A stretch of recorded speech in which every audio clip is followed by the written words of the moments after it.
have called is currently switched off. Please try again later. Thank you. तुम्ही dial केलेला number बंद आहे. कृपया थोड्या वेळाने पुन्हा प्रयत्न करा. The number you have called is currently switched off. The number you have called is switched off. आपके द्वारा डायल किया हुआ नंबर अभी बंद है. माँ, निधि का फोन बंद आ रहा है. आशीष का फोन भी ट्राई किया, वो भी बंद आ रहा है. कल मैंने दोनों को फोन लगाया था, तब भी दोनों के फोन बंद थे. अतुल, मुझे कुछ ठीक नहीं लग रहा है. माँ, तुम एक काम करो, आशीष के पापा का फोन ट्राई करो. हो सकता है आशीष और निधि रितिका और आर्यन को लेकर कहीं बाहर गए हो, या हो सकता है उसके घर कहीं गुरुग्राम में गए हो. नमस्ते गायत्री जी, बहुत दिनों के बाद. रविंद्र जी, आशीष और निधि बच्चों को लेकर वहाँ दिल्ली आए हैं क्या?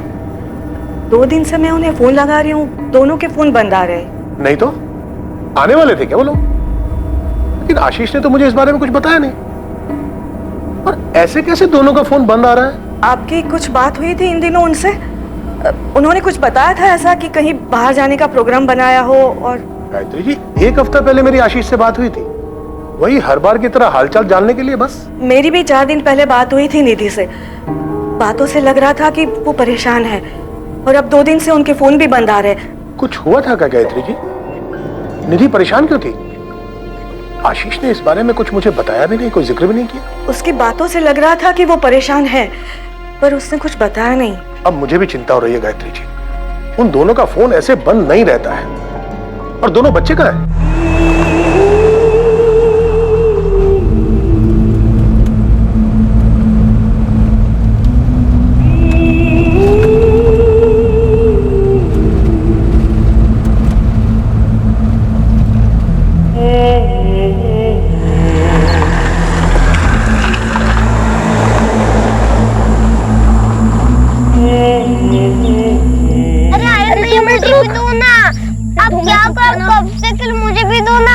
मम्मी देखो ना, आर्यन भैया मुझे खेलने नहीं दे रहे हैं.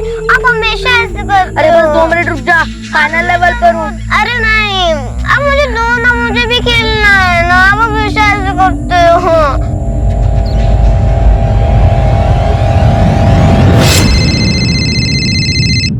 हेलो.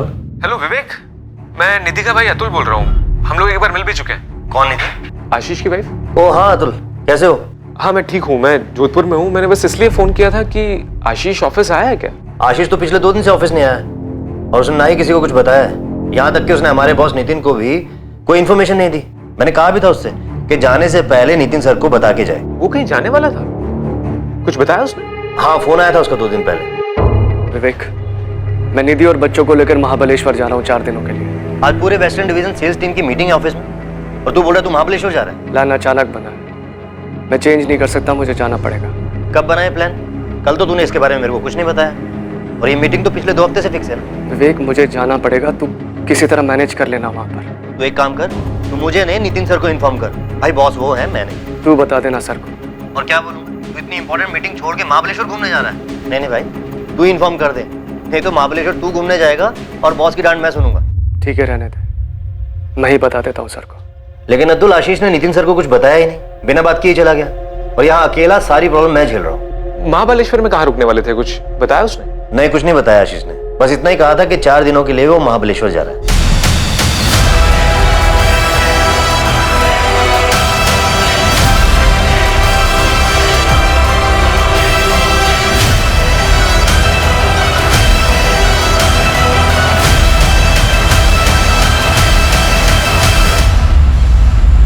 आशीष शर्मा, निधि शर्मा और उनके बच्चे आर्यन और रितिका को घर से गायब हुए अब 4 दिन बीत चुके थे, और उनके परिवार वालों के पास उनकी कोई खबर नहीं थी. निधि का भाई अतुल, जो कि जोधपुर में रहता था, और आशीष के पिता रविंद्र शर्मा, जो गुरुग्राम में रहते थे, अब मुंबई के लिए रवाना हो चुके थे. सर, ये मेरी बहन निधि शर्मा, और ये उसका पति आशीष शर्मा, और ये आर्यन और रितिका. आपने इनके घर पे चेक किया था सर, वहाँ ताला लगा है सर. सिक्योरिटी और पड़ोसियों ने बताया कि कुछ दिन से उन लोगों ने देखा ही नहीं है इनको. महाबलेश्वर में ये लोग रुकने वाले कहाँ थे? पहले भी कभी गए हैं वहाँ? सर, आशीष ने अपने कलीग विवेक को सिर्फ इतना बताया था कि वो वहां जा रहा है. हमें तो इस वेकेशन के बारे में पता ही नहीं था. कहाँ रुकने वाले हैं ये कहाँ से पता होगा सर? हम बच्चों के स्कूल भी गए थे सर, वहां भी कोई इन्फॉर्मेशन नहीं थी.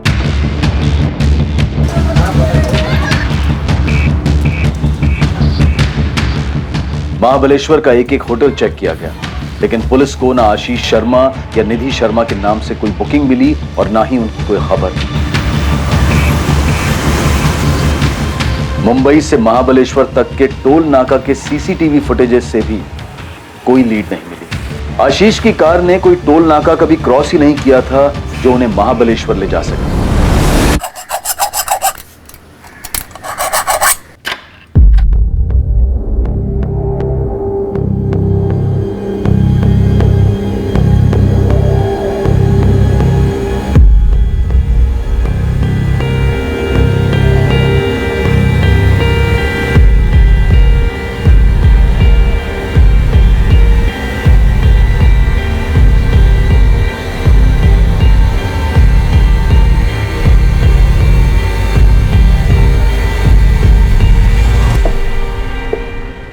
सर, ये 2 मोबाइल मिले। क्या ये दोनों फोन आशीष के ही हैं या आशीष और निधि के?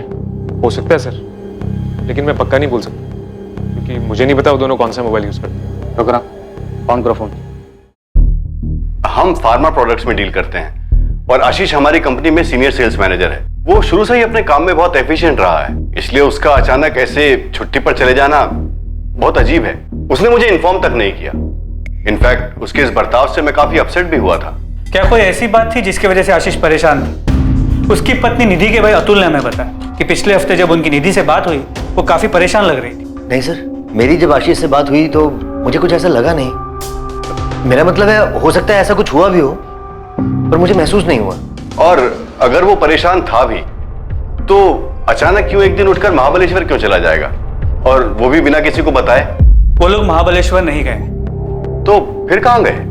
मेरी तो कुछ समझ में नहीं आ रहा है।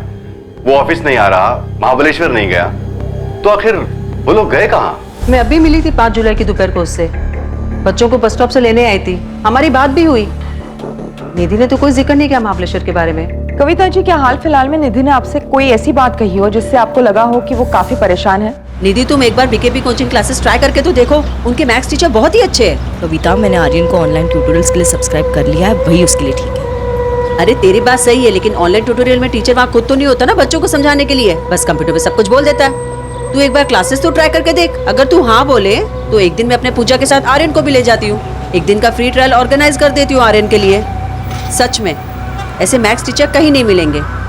अच्छा ठीक है, मैं आशीष से बात करती हूँ। हमने बस रोजमर्रा की बात की थी। उन लोगों का महाबलेश्वर जाने का कोई प्लान है ऐसा तो नहीं बोला। हो सकता है उनके यहाँ घर काम करने वाली कमला को कुछ पता हो। मैडम, मैं 5 तारीख को गई थी उनके घर काम करने के लिए, लेकिन उन्होंने बताया नहीं उन्हें बाहर जाना है, वो भी 4 दिनों के लिए। हमेशा बाहर जाती है तो मुझे बता देती है। कमला, आशीष और निधि के बीच कोई झगड़ा वगैरह हुआ था क्या? मैंने तो कभी ऐसा कुछ भी नहीं देखा है, मैं तो काम करके चली जाती है। 6 तारीख को भी आई थी काम करने के लिए, तो वो वॉचमैन रमेश है ना, उसने बोला साहब और मैडम बच्चे लोग तक कहीं बाहर गए हैं। नमस्ते साहब, मैंने अतुल जी और साहब के पिताजी दोनों को बताया था। मैंने आशीष साहब और उनकी पत्नी को अपने बच्चों के साथ जाते हुए देखा था, और हाँ, साथ में सामान भी था। और साहब, ये 15 नंबर का पार्किंग है ना, ये उन्हीं का है। गाड़ी वहीं लगी थी, वो आए, गाड़ी में बैठे और निकल गए। और कोई नहीं था उनके साथ? और कोई नहीं था साहब, मैं ही ड्यूटी पे था, मुझे पक्का याद है। सर ये 6 जुलाई का फुटेज ट्रांसफर किया पेन ड्राइव में, इसमें चारों दिखाई दे रहे हैं, आशीष, उसकी वाइफ निधि और उसके दोनों बच्चे आर्यन और रितिका। महेंद्र जी के हस्बैंड वाइफ के बीच में किसी किस्म का कोई टेंशन था? सोसाइटी में किसी ने कुछ सुना? सर ऐसा तो मुझे कुछ सुनाई या दिखाई नहीं दिया, और वैसे मैंने सोसाइटी में कविता जी, सेकंड फ्लोर वाली मीना जी और अश्विता जी से भी पूछकर बात की थी। ये सब भी निधि की बहुत अच्छी दोस्त हैं, इन्हें भी किसी झगड़े या परेशानी के बारे में कुछ नहीं पता। सर वैसे हस्बैंड वाइफ के बीच में कुछ अंदरूनी बात हो उसके बारे में मैं नहीं बता सकता।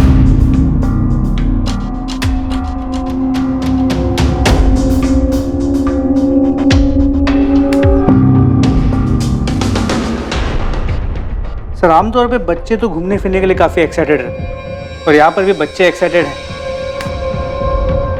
लेकिन आशीष और निधि, इनके चेहरों को देख के लगता ही नहीं कि ये लोग खुश हैं। आप खुद ही देखिए, ऐसा लग नहीं रहा कि छुट्टी पे जा रहे हैं। चेहरे पे इतनी उदासी। और महाबलेश्वर, वहाँ तो ये पहुंचे नहीं। हमने अपनी तरफ से महाबलेश्वर का हर एक होटल, लॉज सब जगह चेक करा है। हमने सर्च ऑपरेशन तो लॉन्च कर दिया, पर किसी भी बाहरी खतरे की संभावना नजर नहीं आ रही। तो साफ है कि महाबलेश्वर वाली बात सिर्फ एक बहाना, लेकिन असल बात कुछ और है, जो सिर्फ पति पत्नी के बीच हुई, जिसकी वजह से परिवार समेत कहीं चले गए। पर सर ऐसा कैसे हो सकता है? दोनों के बीच में कुछ बात हुई हो और हमें भनक तक ना लगी हो। सर अगर दोनों का झगड़ा हुआ होता तो बच्चों पर उसका असर जरूर होता। बच्चे तो खुश नजर आ रहे हैं। हाँ, लेकिन निधि और आशीष वो तो खुश नहीं।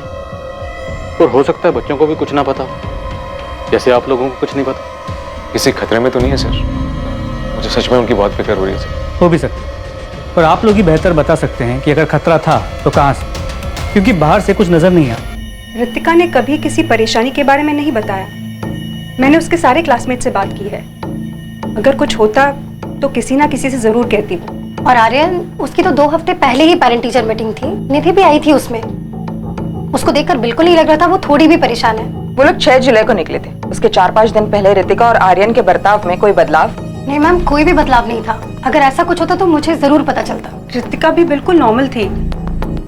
अगर कुछ बदलाव होता तो मैं नोटिस जरूर करती उसे। और अजीब बात तो ये है मैडम कि कल से आर्यन के क्वार्टरली एग्जाम स्टार्ट हुए हैं, जो कि बहुत ही इंपॉर्टेंट होते हैं। कोई भी माँ उस बीच अपने बच्चों को छुट्टियों पे कैसे ले जा सकती है? 11 जुलाई 2017 आशीष शर्मा और उसके परिवार के गायब होने के ठीक 5 दिन बाद एक खबर आई, जिससे आखिरकार ये पता चला कि वो लोग पूरे परिवार के साथ अपनी कार लेकर मुंबई से किस तरफ निकले थे। इस खबर ने इस मिसिंग केस को और भी ज्यादा उलझा दिया था, लेकिन इस खबर की ही मदद से पुलिस को आखिरकार आशीष और उसके परिवार को ढूंढने में सही दिशा मिली थी।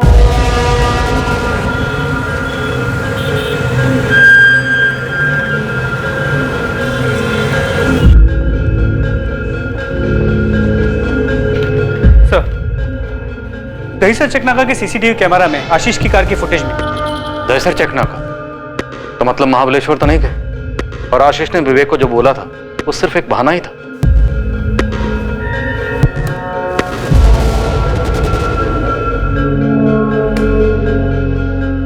इस तरफ कहां जा सकते हैं लोग? एक तो यहाँ से सिर्फ गुजरात जा सकते हैं, या फिर घोड़बंदर रोड से राइट लेके नासिक से।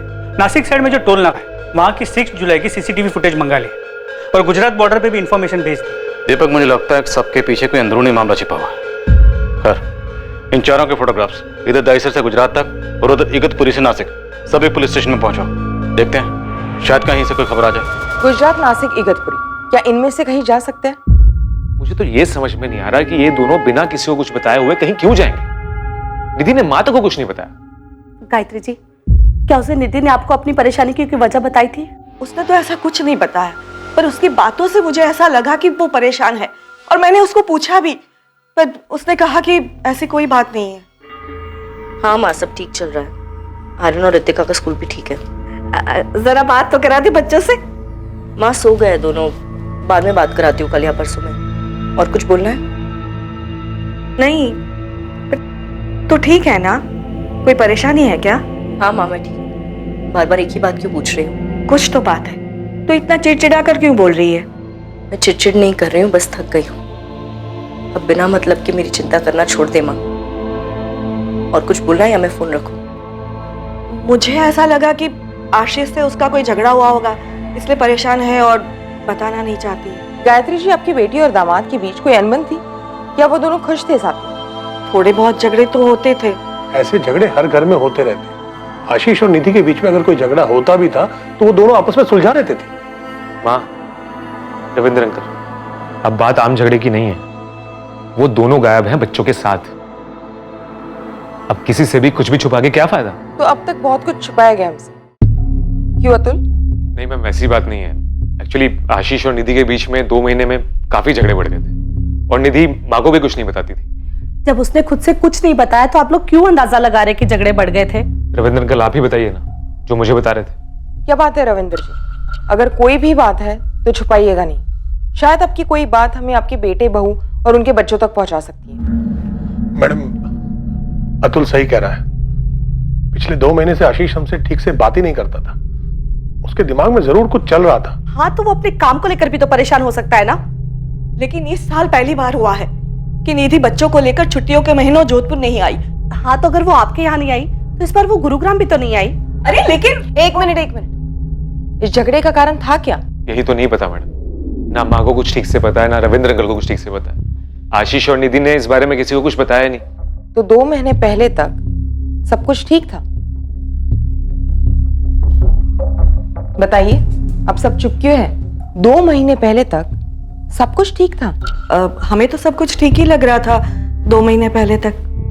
मैडम उन दोनों के बीच में जो कुछ भी चल रहा था उन्होंने हमें कुछ नहीं बताया, पर यह बात पक्की है कि कुछ तो ठीक नहीं था उन दोनों के बीच में। परेशानी की कोई वजह तो थी।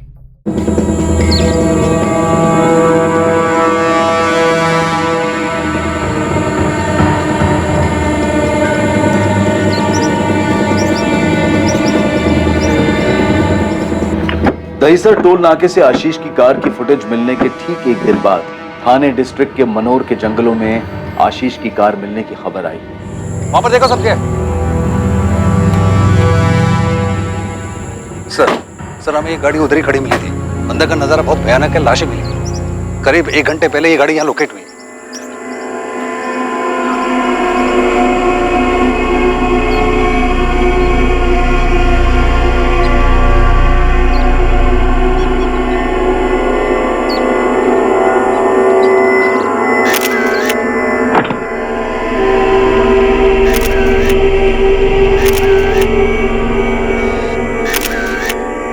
सर वो जो चौथा आदमी है आशीष शर्मा, उसकी लाश अभी तक नहीं मिली।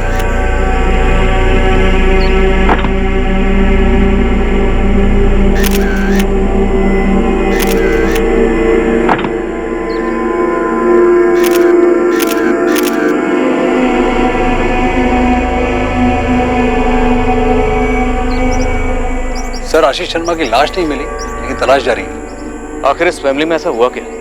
किसने जबरदस्ती कुछ किया हो? ऐसा लग तो नहीं रहा। सर चांसेस है कि ये केस सुसाइड का हो। पूरी फैमिली ने एक साथ किया, लेकिन सिर्फ आशीष की बॉडी नहीं। सर मैंने एक टीम भेजी पास की वेतना नदी के लिए, लेकिन सारे देख के तो यही लग रहा है कि पहले सुसाइड करने की कोशिश की गई थी और फिर बाद में हिम्मत टूट गई।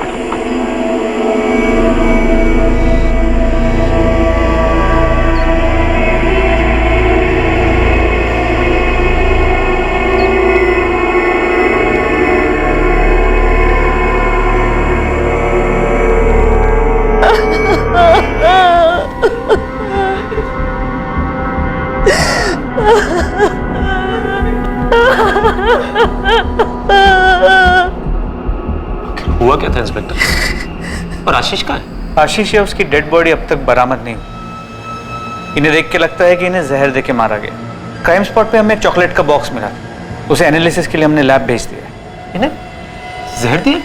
लगता तो ऐसे ही। पोस्टमार्टम रिपोर्ट के बाद ही हम कुछ कंफर्म कह सकते हैं।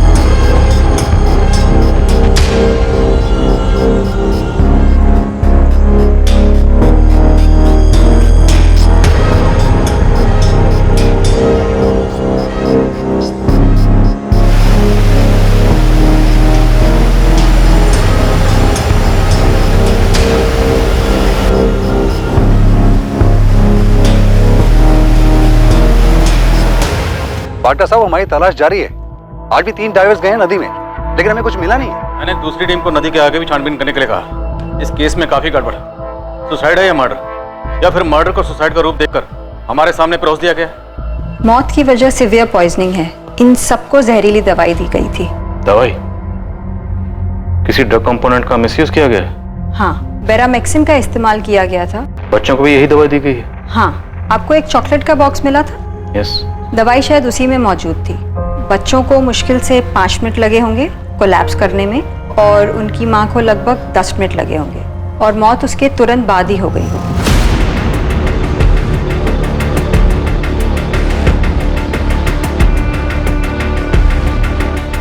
ऑफिसर आपका अंदाजा बिल्कुल सही है। चॉकलेट्स में बेरामेक्सिन मौजूद है, वो भी काफी ज्यादा क्वांटिटी। ये जो बंदा है आशीष शर्मा, फार्मा कंपनी में काम करता है, तो पक्का इस ड्रग के बारे में जानता होगा। इनफैक्ट हो सकता है कि इसकी कंपनी इस ड्रग की डिस्ट्रीब्यूटर हो।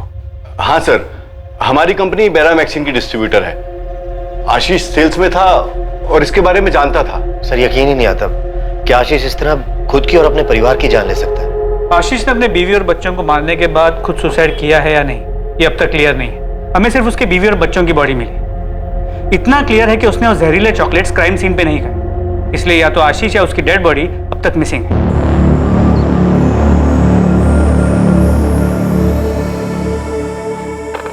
आर्यन, रितिका, ये लो। पापा मुझे बर्गर चाहिए। मुझे भी। लेकिन पापा आपने तो कहा था हम हाईवे पे रुककर बर्गर खाएंगे। प्लीज पापा मुझे बर्गर ही चाहिए। बेटा उसमें थोड़ा टाइम है, तब तक ये लो चॉकलेट्स खाओ। पापा लेकिन हम यहाँ क्यों रुके हैं? बेटा पापा थोड़ा थक गए हैं, थोड़ा सा बस ब्रेक लिया है ना, थोड़ी देर के बाद चलेंगे। बहुत दूर जाना है ना यहाँ से। ये लो, खाओ।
सर, ये बेरामैक्सिन की 4 खाली बॉटल्स और 2 सिरिंजेस।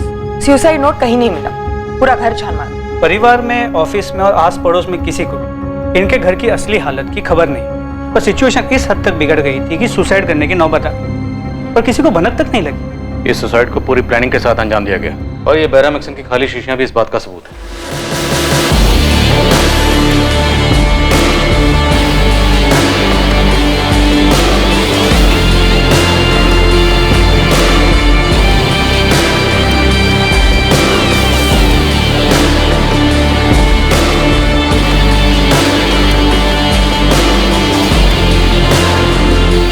आखिर आशीष शर्मा था कहां? पुलिस को आशीष की बॉडी अब तक नहीं मिली थी। क्या आशीष और निधि दोनों ने सोच समझकर साथ मिलकर इस सुसाइड को प्लान किया था? और अगर ऐसा था भी तो इस प्लान में बच्चों को क्यों शामिल किया गया? और ऐसी कौन सी बात थी जिससे पूरा परिवार इतना परेशान था? और फिर इतना बड़ा कदम उठाने से पहले आशीष और निधि ने अपने अपने परिवारों से बात तक नहीं की। आशीष और निधि के परिवार और जान पहचान वालों के अलावा पूरा शहर ही इस विचित्र सामूहिक आत्महत्या के केस के बारे में सुनकर हैरान था। कई अनुमान लगाए जा रहे थे, लेकिन सब के सब सच से कोसों दूर थे। 3 लाशें मिल गई थी, लेकिन चौथी लाश का कोई नामो निशान नहीं था। इसलिए ऐसा भी हो सकता था कि आशीष शर्मा जिंदा हो और गायब हो। इस भयानक जुर्म को अंजाम देने का कोई ठोस मकसद अब तक सामने नहीं आ पाया था। मैडम, ये आशीष और उसकी पत्नी निधि शर्मा के अकाउंट डिटेल्स। उनका एक हाउसिंग लोन है, लेकिन कभी उसका डिफॉल्ट नहीं हुआ। सारी इंस्टॉलमेंट्स टाइम पर आई है। कोई सस्पिशियस ट्रांजैक्शन, कोई खरीदी बिक्री जो गैरकानूनी हो? मैडम, इसकी जानकारी तो मैं नहीं दे पाऊंगा। आपको आशीष शर्मा की कंपनी या उसके सीए से बात करनी चाहिए।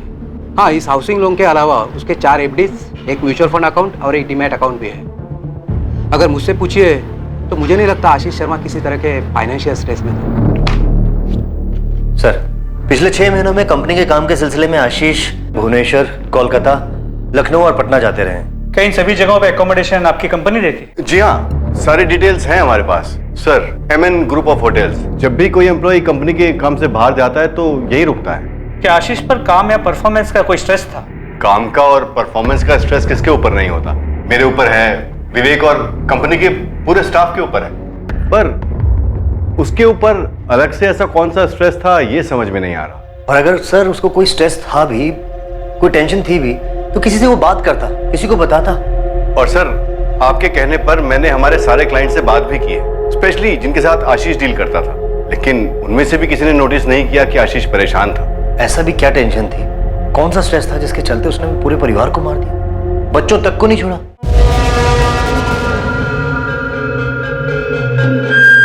सर, मैंने आशीष और निधि के बैंक स्टेटमेंट और फाइनेंशियल डिटेल्स को बारीकी से स्टडी किया।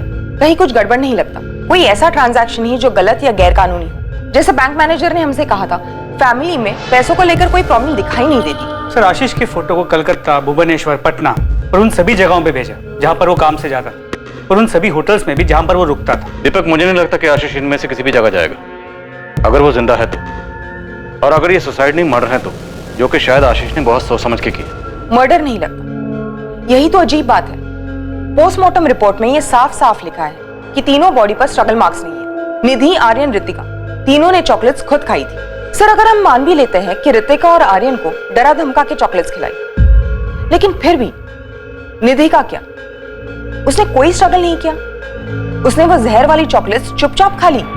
कि घर वाले भी कुछ नहीं जानते। कितना अजीब, घर में इतना कुछ हुआ और हर कोई एक ही रट लगा रहा है, किसी को कुछ नहीं पता। सर, होपफुली आशीष हमें जिंदा मिल जाए, क्योंकि अगर उसकी भी डेड बॉडी मिलती तो शायद एक केस हमेशा के लिए अनसुलझा रह जाएगा और मकसद कभी सामने ही नहीं आएगा। जंगल के चप्पे चप्पे में खोज की गई, एक एक कोना छाना गया, लेकिन आशीष शर्मा की बॉडी कहीं नहीं मिली। ये 3 सुसाइड्स और गुमशुदा आशीष शर्मा का रहस्य पुलिस के लिए भी उतना ही उलझा देने वाला था जितना कि उन दोनों के परिवारों के लिए। विक्टिम्स के परिवार वाले उनकी आत्मा की शांति के लिए पूजा तो जरूर कर रहे थे, पर उन सब की मौत हुई क्यों, ये अब तक एक रहस्य ही था।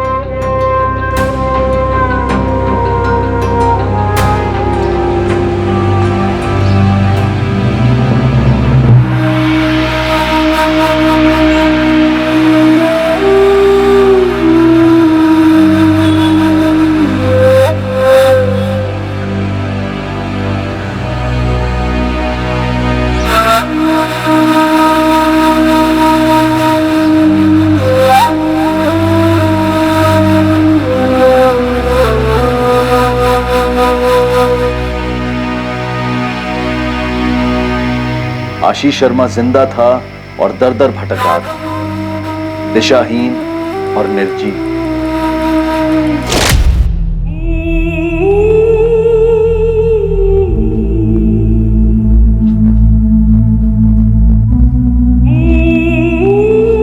हम सब गले में फंदा लगाकर पंखे से लटक कर मर सकते हैं। पहले बच्चे, फिर तुम, फिर मैं।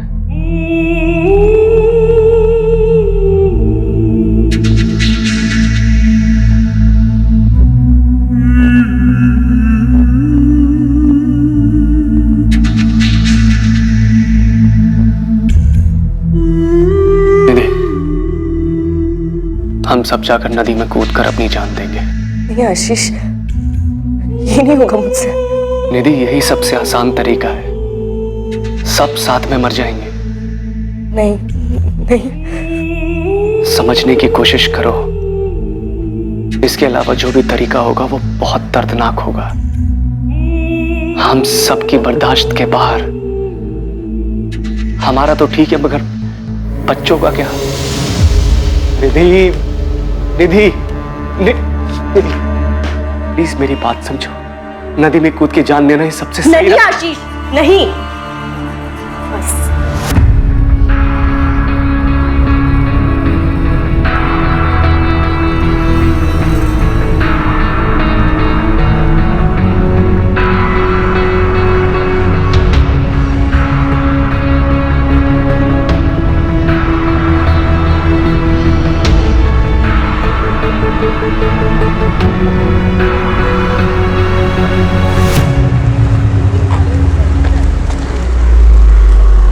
पुलिस पूरी जद्दोजहद के साथ आशीष को आसपास के सभी शहरों में ढूंढ रही थी, लेकिन आशीष इसी शहर मुंबई में भटक रहा था और अब तक पुलिस की नजर में नहीं आया। एक रेप्यूटेड फार्मा कंपनी का एफिशिएंट एम्प्लॉय आशीष शर्मा लोगों के दिए गए दान, भिक्षा पर जी रहा था। शायद उसने जो किया था उसके लिए वो खुद को दोषी मान रहा था, शायद उसे अपने किए पर पछतावा हो रहा था। इन भयानक आत्महत्याओं के पीछे का कारण और मकसद, और वो एक आदमी जिसकी वजह से ये सब हुआ, और इस सब के पीछे का सच अब सामने आने वाला था। और इस सच को सामने लाने वाला कोई और नहीं, खुद आशीष शर्मा था, जो शायद दर दर भटक कर अब थक चुका था, अपने गुनाहों का प्रायश्चित करना चाहता था।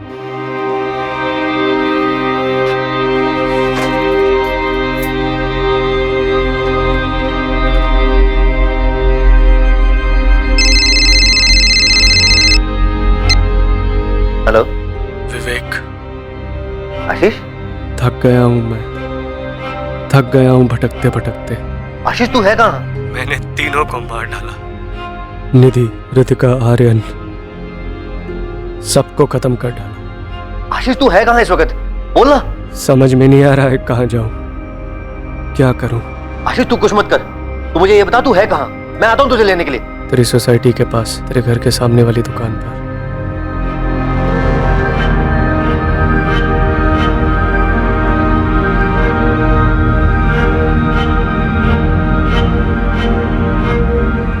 आशीष, आशीष ये तूने क्या कर दिया? क्यों किया? कुछ तो बोल। और ये क्या हो गया तुझे? माँ, अभी अभी फोन आया कि आशीष मिल गया। क्या? उसने कुछ कहा? क्यों मार डाला उसने सबको? उसने अभी तक किसी को कुछ नहीं बताया माँ। मैं अभी मुंबई के लिए निकल रहा हूँ। रविंद्र अंकल और कल्पना आंटी भी वहां पहुंच रहे होंगे। क्यों आशीष, ऐसी क्या मजबूरी थी जिसने तुम्हें अपने परिवार की जान लेने पर मजबूर कर दिया? हम दोनों ने मिलकर यह फैसला लिया था, प्लान बनाया था आत्महत्या करने का। कई सारी तरीके ढूंढे, सबसे आसान यही लगा जिससे किसी को भी तकलीफ नहीं हो। मैं किसी को भी दर्द नहीं देना चाहता था। निधि भी मेरी बात मान गई।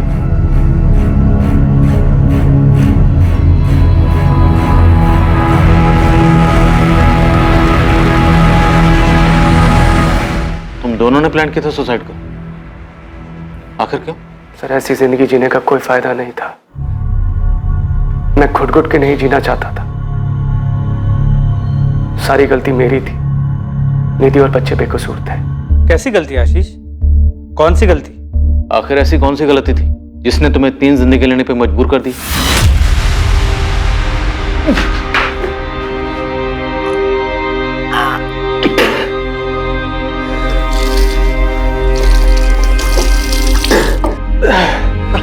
आशीष आराम से बैठो।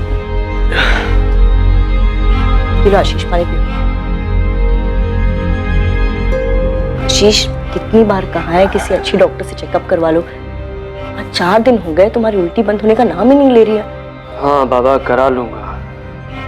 खुद परेशान हो गया अपनी तबीयत खराब होने की वजह से। तुम आराम करो।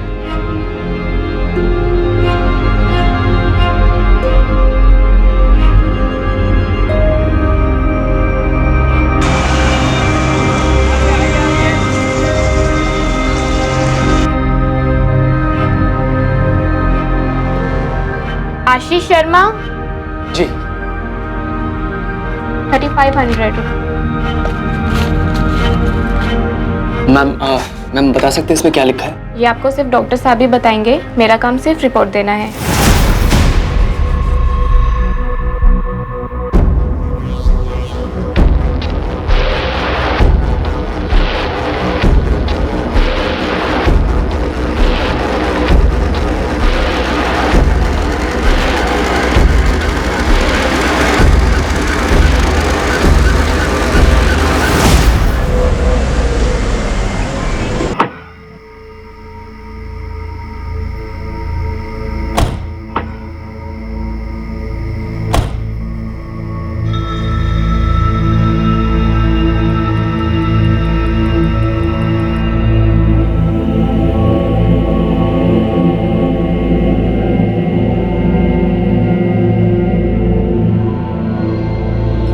अरे आशीष, तुमने अब तक कपड़े नहीं बदले?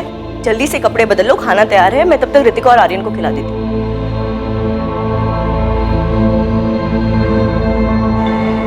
क्या हुआ, तुम ठीक हो ना? आशीष क्या हुआ, कुछ बोलोगे? कुछ बताना है तुम्हें। क्या बताना चाहते हो? जब मैं ऑफिस के काम से पटना गया था, मैंने अपना चेकअप करवाया था और इस बार कोलकाता के ट्रिप में फिर से सारे टेस्ट करवाए। मुझे लगा पटना की रिपोर्ट गलत आई होगी, मगर दोनों जगह के रिजल्ट एक ही है। निधि, हम HIV पॉजिटिव। आशीष, लेकिन ऐसा कैसे हो सकता है? ऐसे कोई HIV पॉजिटिव तो नहीं।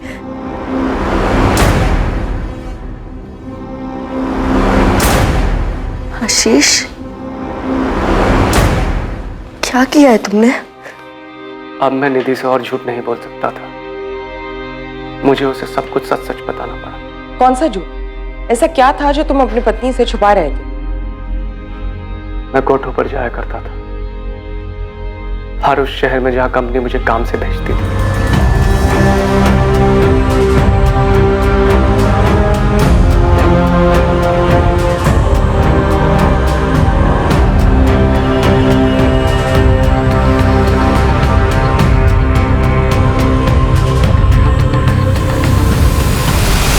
कुछ दिनों से, बल्कि कुछ महीनों से मुझे बड़ा अजीब सा लग रहा था। लगातार तबीयत खराब रहती थी, भूख नहीं लगती थी, बहुत कमजोर हो गया था। मैंने पहले भी टेस्ट करवाए थे, लेकिन निधि को बताने की कभी हिम्मत नहीं हुई। उसे क्या बताता, खुद मुझे यकीन नहीं हो रहा था। फिर क्रॉस चेक करने के लिए मैंने कोलकाता में फिर से सारे टेस्ट करवाए। जो हो चुका था मैं उसे बदल नहीं सकता था, लेकिन मुझे डर था कि मेरी गलती की वजह से कहीं निधि भी तो इस बीमारी की शिकार नहीं बन गई है। निधि इस बात से बहुत नाराज थी, परेशान थी, टूट चुकी थी, लेकिन हमारे हालात उससे भी ज्यादा भयानक थे। मेरे साथ साथ अब वो भी घुट रही थी। आखिरकार मुझे निधि को समझाना पड़ा कि इस बीमारी के चलते हमारी जिंदगी का अंत दर्दनाक ही होगा और हमारे बाद हमारे बच्चे बिखर जाएंगे, अकेले रह जाएंगे। लगभग 2 महीने तक इस समस्या के बारे में बात करने के बाद निधि और मैंने ये तय किया कि ऐसी दुख और तड़प भरी जिंदगी जीने से बेहतर मर जाना होगा। निधि, हम हमारी फैमिलीज और बाहर समाज के लोगों को कैसे मुंह दिखाएंगे? इस बीमारी के नाम पर ही लोग घिन से देखते हैं। और आर्यन और रितिका, उनका क्या? हमारे जाने के बाद क्या हाल होगा उनका? उनके माँ बाप की बीमारी का कारण जानने के बाद लोगों ने कभी चैन से जीने नहीं देंगे। सबसे बचने का सिर्फ एक तरीका है, हमें खुद को खत्म करना होगा। हमने मरने के कई तरीके ढूंढने की कोशिश की, फिर ये तरीका सामने आया। मैं एक आदमी को जानता था जिसके पास उसका स्टॉक था। मैंने उसे झूठ बोल दिया कि हॉस्पिटल में इमरजेंसी में इसकी जरूरत है, और उसने वो बॉटल्स मुझे दे दी। तुम सबके मारने का प्लान था? पूरे परिवार? जी। तो तुम कैसे बच गए? बीमारी तो तुम्हें ही थी ना? मैं डर गया था सर, हिम्मत हार गया था मैं।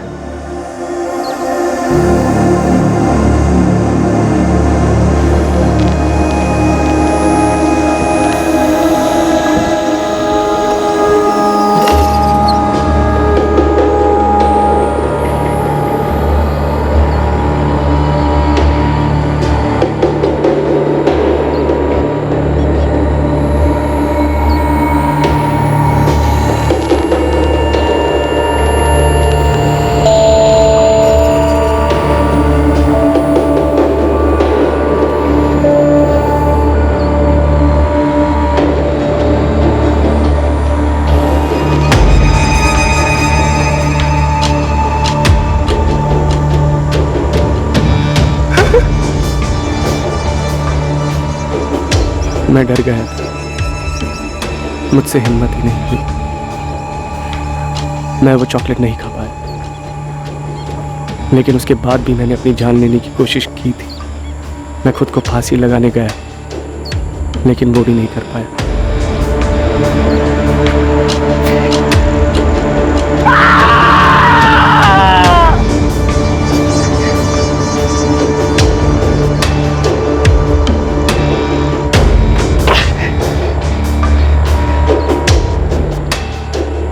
उसके बाद मैं कई दिनों तक यूं ही भटकता रहा। कई बार खुद को मारने की कोशिश भी की, मगर कभी हिम्मत नहीं। सर, मैं गुनहगार हूं अपनी बीवी का, अपने बच्चों का। मैंने बहुत बेरहमी से उन्हें मरते हुए देखा है,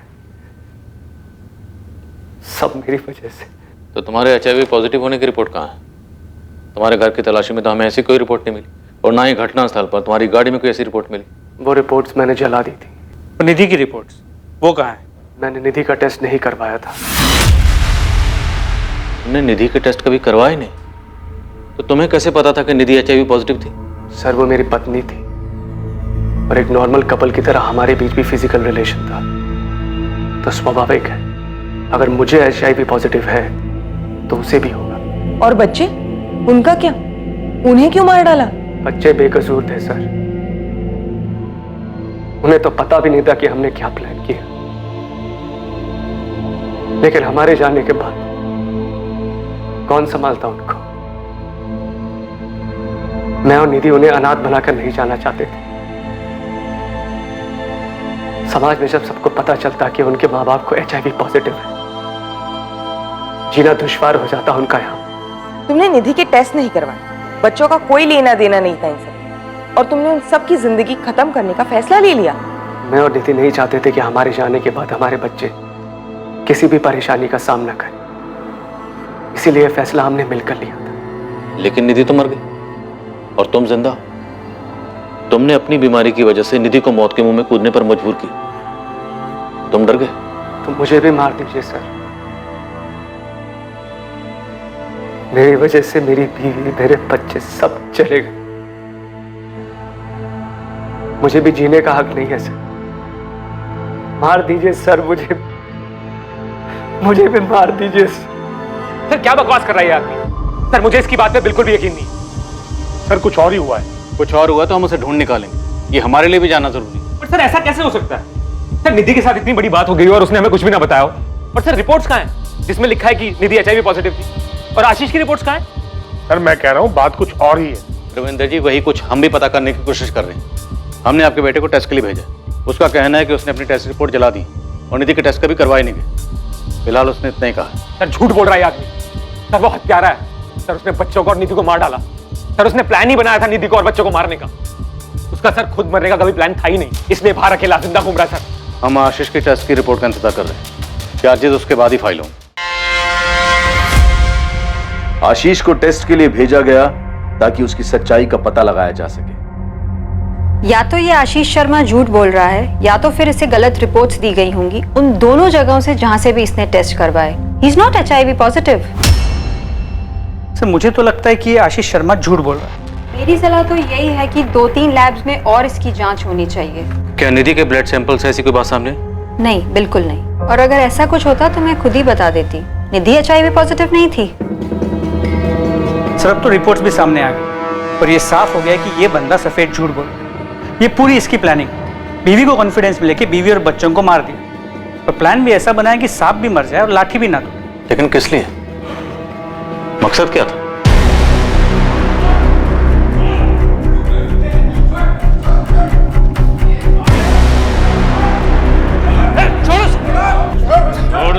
आशीष के ब्लड सैंपल्स दूसरे 2-3 लैब्स में टेस्ट के लिए भेजे गए और वहां भी रिजल्ट यही था, आशीष शर्मा HIV पॉजिटिव नहीं था। आशीष से कड़ी पूछताछ की गई ताकि इस जुर्म का असल मकसद सामने आ सके, यह पता चल सके कि आशीष झूठ बोल रहा था या नहीं।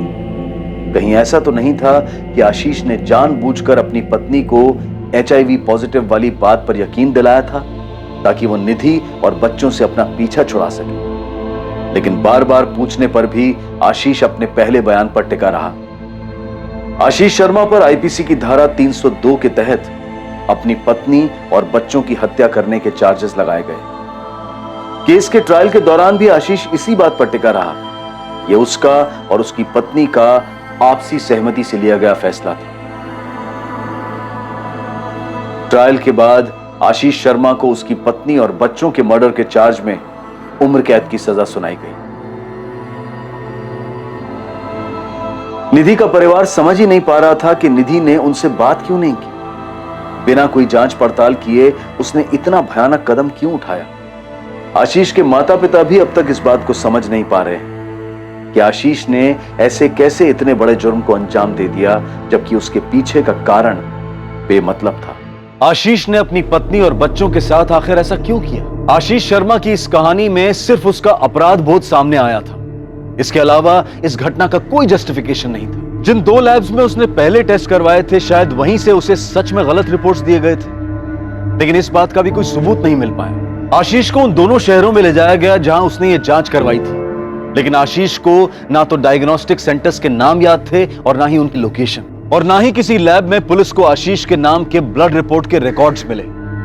क्या आशीष झूठ बोल रहा था या इस सब के पीछे कोई और मकसद था? इस पूरे केस को बहुत ही बारीकी से स्कैन किया गया, लेकिन ना तो आशीष का कोई लव अफेयर और ना ही उसके अतीत की कोई प्रेम कहानी सामने आई जो इस खतरनाक और दुखद अंत के पीछे का मकसद हो सकता था। एक आदमी अपनी बीमारी को लेकर बेफजूल के डर की वजह से अपने ही परिवार को तबाह कर बैठा। पछतावा और सिर्फ पछतावा।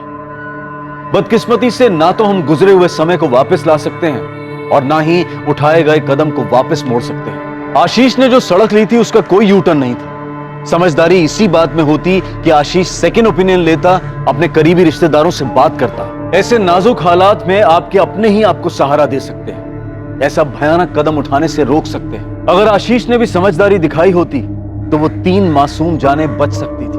अब मैं अनूप सोनी आपसे विदा लेता हूं, फिर मुलाकात होगी एक और नए केस के साथ। और याद रखें, क्राइम और आपके बीच में सिर्फ इतना फर्क है कि आप कितने सतर्क हैं। सतर्क रहें, सुरक्षित रहें। जय हिंद।